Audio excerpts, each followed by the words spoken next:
The most dangerous mistake an arrogant officer can make is believing the badge in his pocket is the highest authority in the street.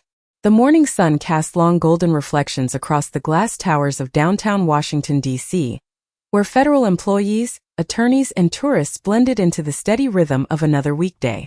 Traffic rolled past at a patient crawl, coffee cups filled hurried hands, and the sidewalks outside the federal courthouse carried the quiet tension of a city where life-changing decisions were made every single day. Few people noticed the woman walking alone toward the entrance. Naomi Carter wore a navy blazer over a simple blouse, carried a worn leather briefcase, and moved with the calm confidence of someone who never needed attention to feel important. She wasn't rushing. She wasn't looking over her shoulder.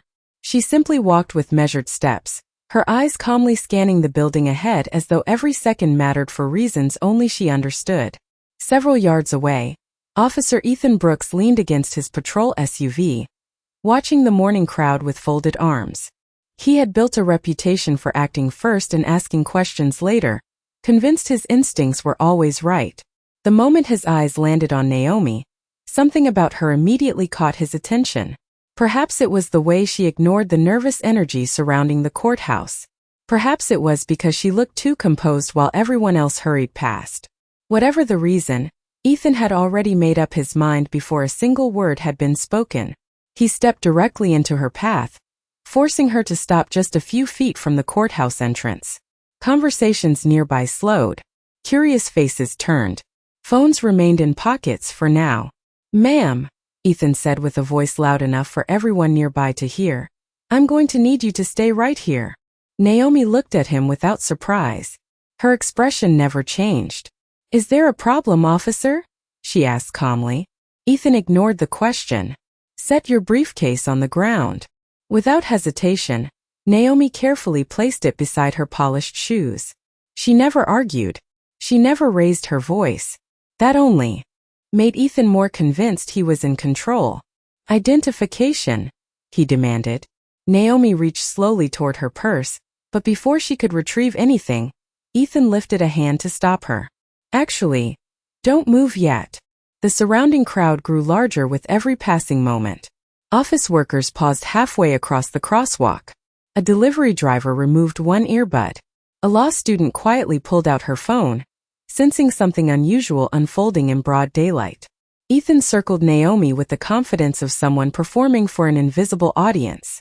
"You people always think the rules don't apply to you," he muttered, loud enough for nearby listeners to hear. A few uncomfortable glances passed through the growing crowd, but no one stepped forward. Naomi remained perfectly still. She neither defended herself nor challenged the accusation. Instead, her eyes briefly shifted toward the large courthouse clock mounted above the entrance. 10:23. She seemed almost patient. Ethan noticed the glance and smirked. "Waiting for someone?" he asked sarcastically. Naomi looked back at him with the same quiet composure. "Everyone arrives exactly when they're supposed to," she answered. The words were simple, almost ordinary, yet something about the certainty in her voice made the air feel unexpectedly heavier. Ethan laughed under his breath, convinced he had just cornered another ordinary citizen who would soon learn not to question his authority. What he failed to notice was the black government SUV that had just turned onto the next block, moving slowly through traffic, or the discreet earpiece hidden beneath Naomi's dark curls, or the tiny green light that blinked once before disappearing beneath the collar of her jacket. Naomi Carter stood exactly where she was, her briefcase resting neatly beside her feet as the morning breeze carried the distant sound of traffic through the streets of Washington. Around them, the crowd continued to grow without anyone realizing they were becoming witnesses to something much larger than an ordinary police stop. Some people whispered to one another. Others simply watched in silence, uncertain whether they were seeing a routine security check or something that had quietly crossed an invisible line. Officer Ethan Brooks welcomed the attention. Years on the force had convinced him that confidence alone could control any situation, and an audience only strengthened that belief. He folded his arms and looked directly at Naomi. "You have been standing here long enough to know this area is restricted," he said firmly. Naomi met his eyes without showing frustration. "I am exactly where I am supposed to be." Her answer sounded simple, yet it carried a certainty that seemed strangely out of place. Ethan gave a dismissive smile. Everybody says that. He glanced toward the courthouse entrance where security officers continued processing visitors without acknowledging the scene unfolding only a short distance away. To Ethan, their lack of concern only confirmed that he alone was paying attention. A young attorney standing near the courthouse steps quietly checked his watch before looking back toward Naomi. An elderly couple visiting the city slowed their pace, exchanging uncertain glances. Even the delivery driver who had stopped moments earlier remained beside his truck, watching with growing curiosity. Naomi noticed every face without appearing to study any of them.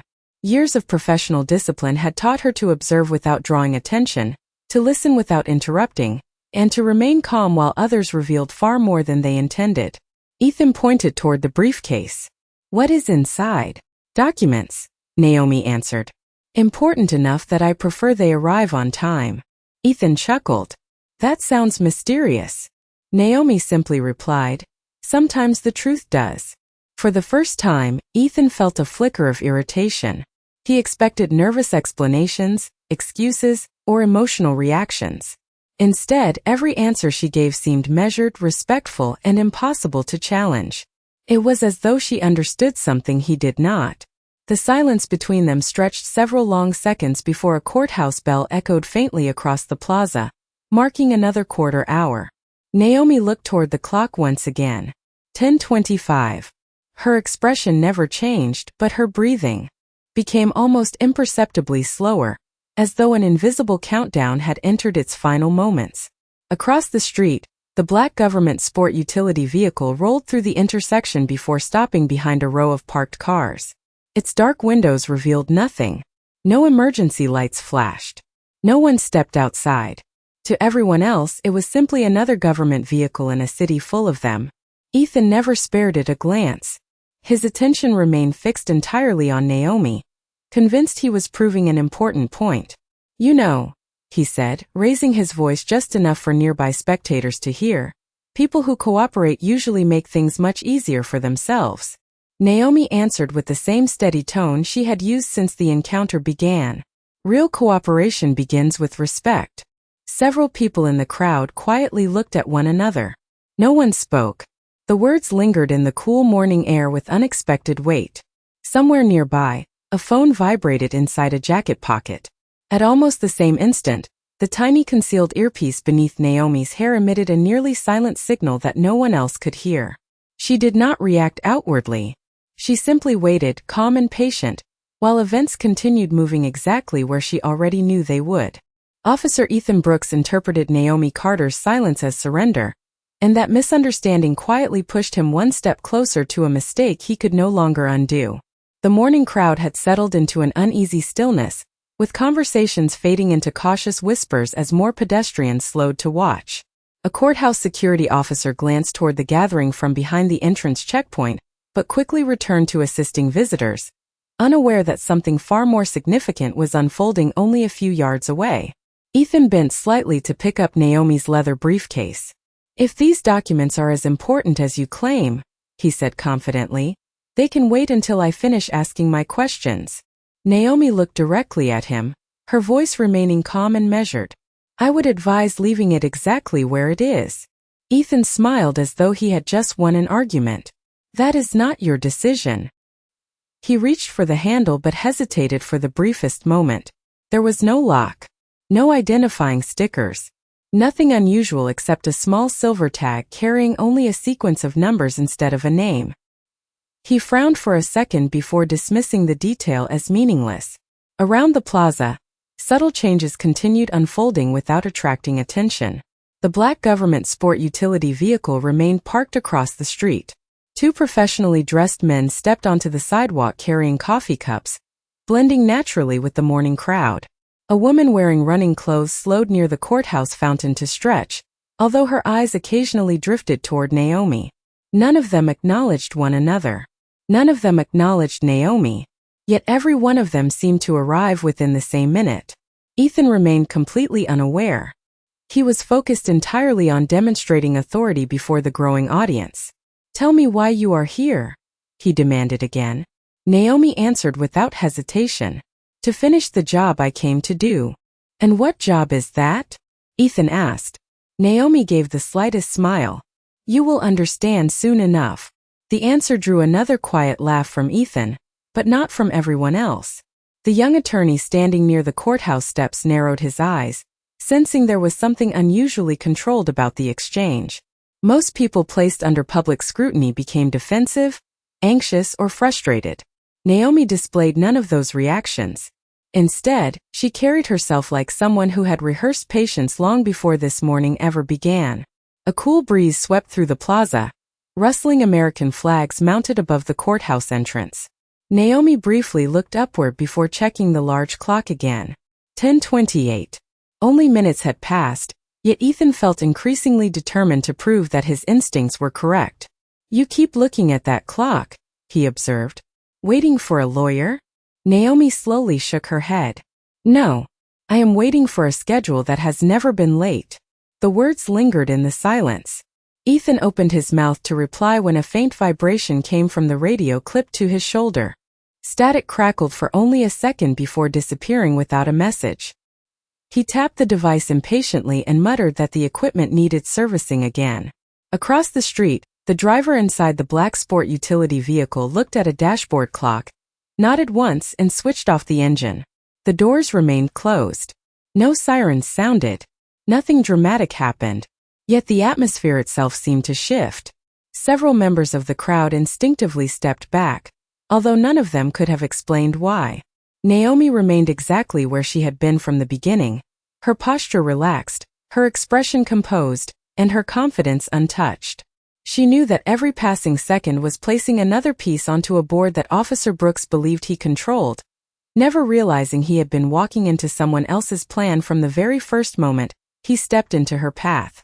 Officer Ethan Brooks had begun the morning believing he was in complete control, but confidence has a way of growing louder just before reality interrupts it. The plaza outside the courthouse felt strangely quieter now, as though even the ordinary sounds of the city had slowed to watch what would happen next. Office workers lingered near the steps instead of continuing inside. A tourist family paused beside the fountain, pretending to study a map while stealing careful glances toward the growing circle of spectators. More phones quietly appeared, held low enough to avoid drawing attention but high enough to record every word. Ethan welcomed every pair of eyes. The larger the audience became, the more determined he was to prove that his judgment could not be questioned. He folded his hands across his duty belt and took another slow step toward Naomi Carter. You have had plenty of opportunities to explain yourself, he said firmly. Instead, you keep giving me vague answers. Naomi remained composed, her shoulders relaxed and her breathing steady. Sometimes people hear only what they already believe, she replied. The truth becomes clear only when they are willing to see it. Ethan shook his head with visible impatience. That sounds like something people say when they have something to hide. Naomi did not respond immediately. She simply looked at him with the same calm expression that had never changed since the encounter began. That silence unsettled him more than any argument could have. He wanted resistance. He expected excuses. Instead, every second she remained calm seemed to expose how emotional he had become. Ethan gestured toward the courthouse entrance. You are not going anywhere until I understand exactly why you are here. Naomi answered softly. That decision may not be yours much longer. A few people exchanged uncertain glances. The young attorney near the courthouse steps slowly lowered the legal folder he had been carrying, sensing the conversation was moving in an unexpected direction. The elderly couple whispered to each other before quietly stepping farther back, allowing more space around the unfolding scene. Even the security cameras mounted above the entrance seemed to stare down without blinking, preserving every moment with perfect neutrality. Ethan laughed, although the confidence behind the sound felt slightly thinner than before. You really think somebody important is about to show up? Naomi looked briefly toward the courthouse clock once again. 10:30. Exactly on schedule. She returned her attention to Ethan and answered with complete certainty. I know they are. Before Ethan could reply, a black sedan pulled smoothly to the curb behind the parked government sport utility vehicle across the street. There were no flashing lights, no sudden commotion, and no dramatic entrance. Two professionally dressed individuals stepped onto the sidewalk carrying identification holders clipped discreetly beneath their jackets. They blended into the morning crowd so naturally that almost no one noticed them. Ethan certainly did not. His focus never left Naomi. "Last chance," he said. "Tell me exactly who you are." Naomi met his gaze without hesitation. "I already have." The words settled over the plaza like a quiet challenge. Ethan frowned, convinced she was trying to confuse him, never realizing she had answered every question honestly from the beginning. A faint vibration reached Naomi through the concealed earpiece. Beneath her hair. This time she did not need to check the clock. Her eyes reflected the smallest hint of relief, not because she had been rescued, but because every piece had finally reached its proper place. Around them, the people who had arrived unnoticed began positioning themselves with quiet precision, still appearing to be ordinary pedestrians. To everyone watching, nothing significant had changed. To Naomi, everything had. The moment she had been patiently waiting for had finally arrived, and Officer Brooks remained completely unaware that the next few minutes would redefine everything he believed about authority, respect, and the woman he had so confidently underestimated. Naomi Carter lowered her eyes for only a moment, not in hesitation but in quiet reflection, as though she had already accepted that every choice made over the past several minutes would soon speak louder than any explanation she could offer. Officer Ethan Brooks interpreted her silence as another sign that he had complete control, and that belief made him even more certain he was standing on solid ground. Around them, the courthouse plaza settled into an unusual calm. The breeze continued to move through the American flags above the entrance while the steady rhythm of traffic echoed beyond the nearby intersections. Yet inside the growing circle of spectators, almost no one spoke anymore. Every face carried the same expression of anticipation, the feeling that something important was about to happen, even if nobody could explain why. Ethan glanced once more toward Naomi's briefcase. "You have been protecting that case more than your own explanation," he observed. "It must be carrying something valuable." Naomi answered with complete honesty. "It carries responsibility." Ethan smirked. "That is not an answer." "Sometimes it is the only answer that matters," Naomi replied. The conversation seemed simple, but every sentence carried a weight that the people watching could feel, even if they could not yet understand it. Near the courthouse fountain, the woman dressed in running clothes casually checked the time on her fitness watch before tying her shoelace again. Across the street, one of the professionally dressed men folded his newspaper and quietly stepped toward the crosswalk. Another appeared to be finishing a telephone call, while slowly approaching from the opposite direction. None of them looked at Naomi. None of them acknowledged each other. Yet their movements formed an invisible pattern that only one person in the plaza recognized. Naomi noticed every position without turning her head. She had spent years learning how to observe an entire room without appearing to focus on anyone at all. Ethan, however, remained fixed on proving himself right. "You have been strangely confident since this started," he said. "Most people become nervous by now." Naomi answered with the same steady voice that had never risen above ordinary conversation. "Confidence does not come from knowing everything will go your way. It comes from knowing the truth does not need to hurry." Those words lingered over the silent crowd. The young attorney felt an unexpected chill despite the warm morning sunlight. Even the delivery driver standing beside his truck slowly lowered the coffee cup in his hand, sensing the exchange had become something far beyond a routine encounter. Ethan took one slow breath before speaking again. "You still have time to make this easier." Naomi gave a respectful nod. "So do you." For the first time since the encounter began, Ethan hesitated. It lasted less than a second, but it was enough for uncertainty to quietly enter his thoughts. He could not explain why her words sounded less like a warning and more like an opportunity. Before he could ask another question, his shoulder radio emitted a brief burst of static followed by an unfamiliar dispatch tone. The transmission ended before any voice came through.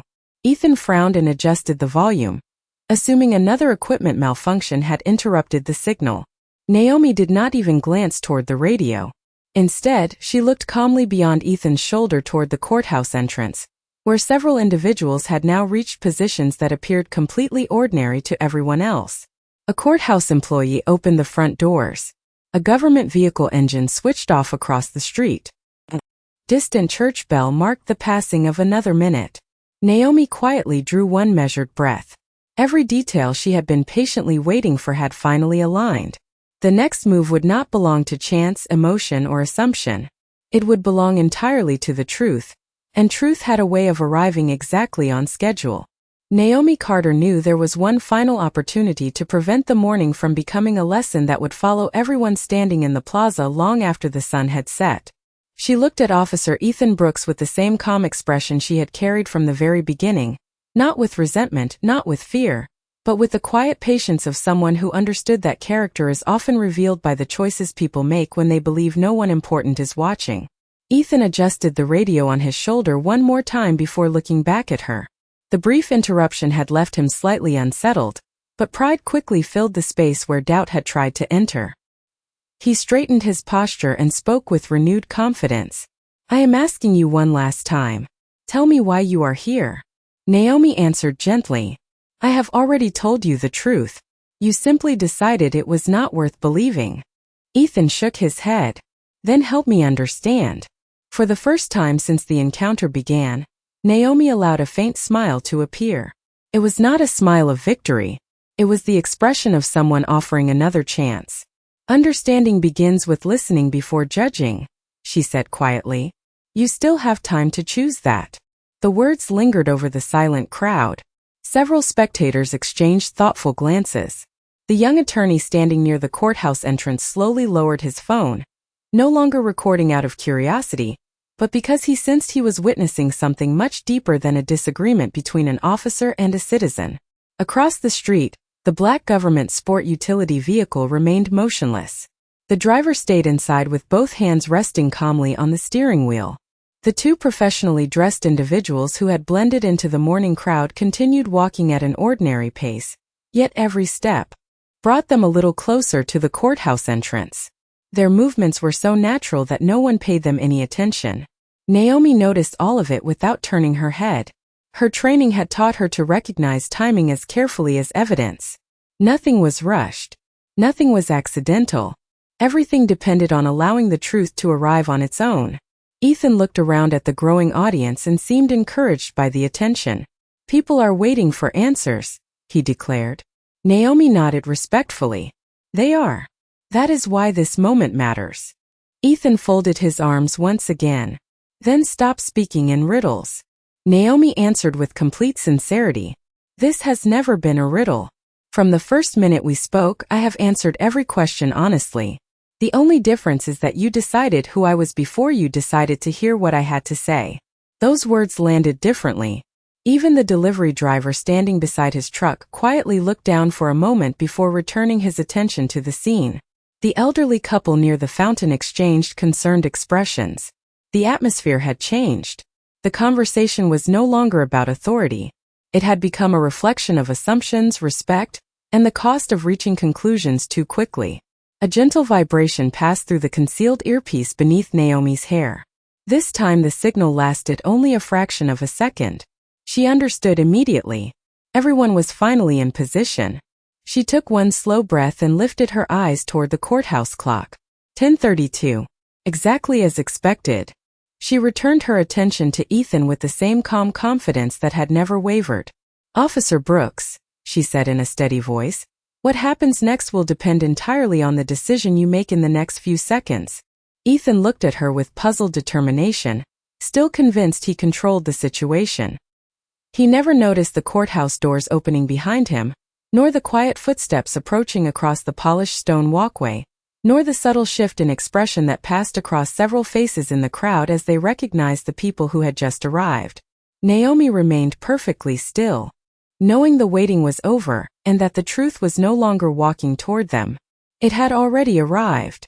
Officer Ethan Brooks turned instinctively as the sound of polished shoes echoed across the courthouse plaza.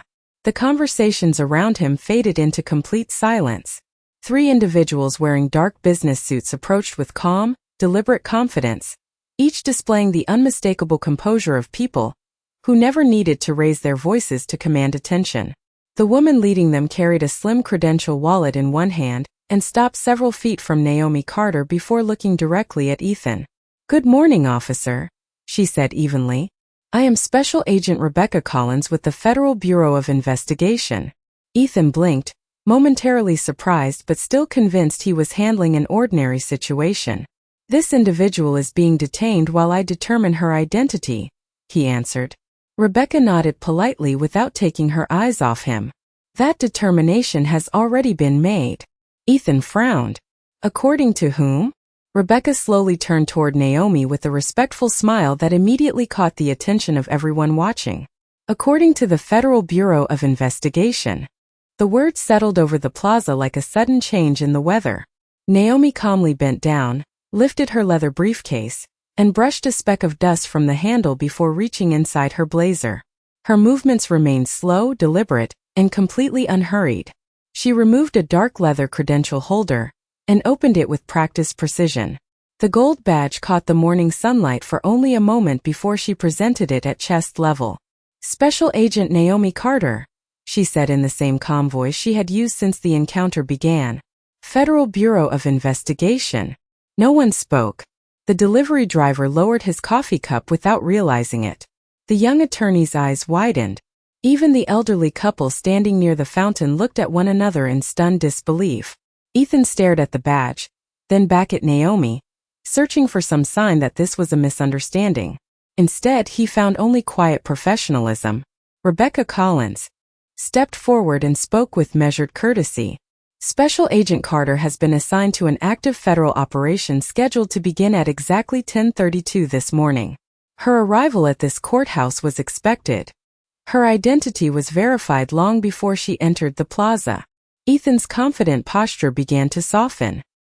He glanced around the crowd and suddenly recognized the people he had dismissed as ordinary pedestrians. The woman in running clothes now displayed her own federal credentials. One of the men carrying a newspaper calmly revealed an identification wallet beneath his jacket. The driver of the black government sport utility vehicle stepped onto the sidewalk, adjusted his tie, and nodded respectfully toward Naomi. Every ordinary face had become another piece of a carefully coordinated operation. Naomi closed her credential holder and looked at Ethan without anger or satisfaction. Officer Brooks, she said gently, I answered every question truthfully. I told you I was exactly where I was supposed to be. I told you I was carrying responsibility. I told you people would arrive on schedule. None of those statements changed. Only your assumptions did. Ethan opened his mouth but no words came. The certainty that had guided every decision throughout the morning dissolved beneath the undeniable reality standing before him. Rebecca Collins broke the silence with calm professionalism. Our operation will continue as planned. We appreciate your cooperation moving forward. Naomi gave Ethan one final respectful nod before picking up her briefcase. There was no triumph in her expression, only quiet dignity. Around them, the crowd slowly began to understand that the most powerful moment they had witnessed was not the appearance of a federal badge. It was the realization that respect should never depend on discovering someone's title before deciding they deserved to be treated with fairness. The silence that followed lasted only a few seconds, yet to everyone standing in the courthouse plaza it felt much longer. Officer Ethan Brooks remained motionless, the confidence that had carried him through the entire morning replaced by the unmistakable realization that assumptions had consequences. Around him, the ordinary rhythm of the city quietly returned. Cars continued rolling through nearby intersections. Office workers resumed walking toward their buildings. The fountain beside the courthouse continued its steady flow as though nothing extraordinary had happened. Yet for those who had witnessed the exchange, the morning would not be remembered as ordinary. Special Agent Rebecca Collins spoke into a secure communication device clipped discreetly beneath her jacket. Within moments, additional federal personnel approached the courthouse entrance with calm professionalism. There were no raised voices, no dramatic displays, and no unnecessary attention. Every movement reflected preparation, discipline, and respect for the people around them. Naomi Carter stood beside her colleagues as though she had simply arrived at another scheduled meeting. The leather briefcase that had attracted so much suspicion only minutes earlier was now carefully transferred to another agent, who verified its contents through documented procedures before returning it to Naomi without fanfare. The operation continued exactly according to schedule, because it had never depended upon confusion. It depended upon preparation. Rebecca looked toward Ethan with the same professionalism she had shown from the moment she arrived. "Officer Brooks," she said evenly, "our office will coordinate with your department regarding today's incident. We appreciate your cooperation moving forward." Ethan nodded slowly. For the first time all morning, he answered without certainty or pride. "I understand." His words were quiet, but they carried far more weight than anything he had said before. Several local supervisors who had arrived after receiving updates quietly requested copies of available security footage from the courthouse. Witnesses who had recorded portions of the encounter voluntarily offered their videos to investigators so that every detail could be reviewed accurately and fairly. No one rushed to conclusions. No one celebrated another person's embarrassment. The goal was not revenge. The goal was accountability built upon facts instead of assumptions. The young attorney who had watched the entire encounter from the courthouse steps quietly approached Naomi before she entered the building. "Thank you for remaining calm," he said sincerely. "I do not think many people could have handled that situation the way you did." Naomi offered a warm smile. Calm gives the truth enough room to be heard. Those simple words stayed with him long after she walked away. Nearby, the delivery driver looked toward another bystander and quietly admitted, "I thought I understood what was happening. Turns out I only understood what I assumed." The elderly couple exchanged thoughtful smiles before continuing their visit through the city, carrying with them a story they would likely tell their family for years. Ethan watched as the federal team disappeared through the courthouse entrance. He noticed the same people he had dismissed as ordinary pedestrians now moving with coordinated purpose inside the building. Every detail suddenly made sense. The timing, the quiet confidence, the patience. None of it had been accidental. He realized that the greatest authority displayed that morning had not come from a badge, a uniform, or a title. It had come from discipline, restraint, and respect. Standing alone beside his patrol vehicle, Ethan looked once toward the courthouse doors before lowering his eyes for a moment of honest reflection. Some lessons arrive through training. Others arrive through experience. The lesson waiting for him that morning had not been delivered through punishment. It had arrived through truth, and truth had quietly changed the direction of the day for everyone who had been willing to see it. The federal operation concluded quietly before noon, leaving behind no dramatic headlines, no crowded press conference, and no celebration. Inside the courthouse, investigators continued their work with the same professionalism that had guided every step of the morning. Reports were filed carefully. Witness statements were documented with precision. Security recordings were preserved according to procedure. Every decision reflected the same principle that had shaped the entire operation from the beginning. Facts came before assumptions. Evidence came before conclusions. Outside, the plaza gradually returned to its familiar rhythm. People hurried toward meetings, tourists paused to admire the architecture, and the sounds of the city blended once again into ordinary life. Yet for those who had witnessed the encounter, something had changed. The young attorney carried the memory into every courtroom he entered afterward, reminding himself that respect should never depend upon a person's appearance or title. The delivery driver found himself speaking more patiently with strangers during the weeks that followed, remembering how easily first impressions could be wrong. Even the elderly couple, long after returning home, often shared the story with their grandchildren, not as a tale about authority, but as a lesson about dignity. Officer Ethan Brooks remained at the plaza for several minutes after everyone else had moved on. He looked toward the courthouse entrance one last time before quietly removing his notebook from his patrol vehicle. Instead of writing another report immediately, he wrote a single sentence for himself. Listen completely before deciding who someone is. No supervisor had ordered him to write it. No policy required it. It was simply the first honest lesson he had allowed himself to learn that day. Weeks later, departmental review procedures were completed according to established standards, and recommendations focused not only on individual conduct, but also on reinforcing professional communication, impartial decision-making, and respectful public interaction. The objective was never to embarrass anyone. The objective was to strengthen the trust every community deserves from those who wear a badge. Naomi Carter never spoke publicly about the encounter. To her, it had never been about proving someone wrong. It had always been about protecting the integrity of the mission, while demonstrating the values she had sworn to uphold. As she left the courthouse that afternoon, carrying the same leather briefcase that had quietly become the center of so many assumptions, she paused for only a moment beneath the American flag waving above the entrance. She looked toward the busy street where thousands of people passed each day, each carrying stories invisible to everyone around them. Then she continued walking, disappearing into the ordinary flow of the city exactly as she had arrived. Most people never knew her name. They never learned what assignment had brought her there, or how many months of preparation had led to that single morning. But perhaps that was the point. Real integrity rarely asks to be noticed. It simply keeps doing what is right even when no one is watching. And for everyone who stood in that courthouse plaza, one truth remained impossible to forget. A uniform can represent authority. A badge can represent responsibility. But neither one can replace humility, fairness, or respect. Those qualities are earned one decision at a time. Because the strongest form of justice is not the power to command another person. It is the wisdom to recognize their humanity before you ever ask who they are.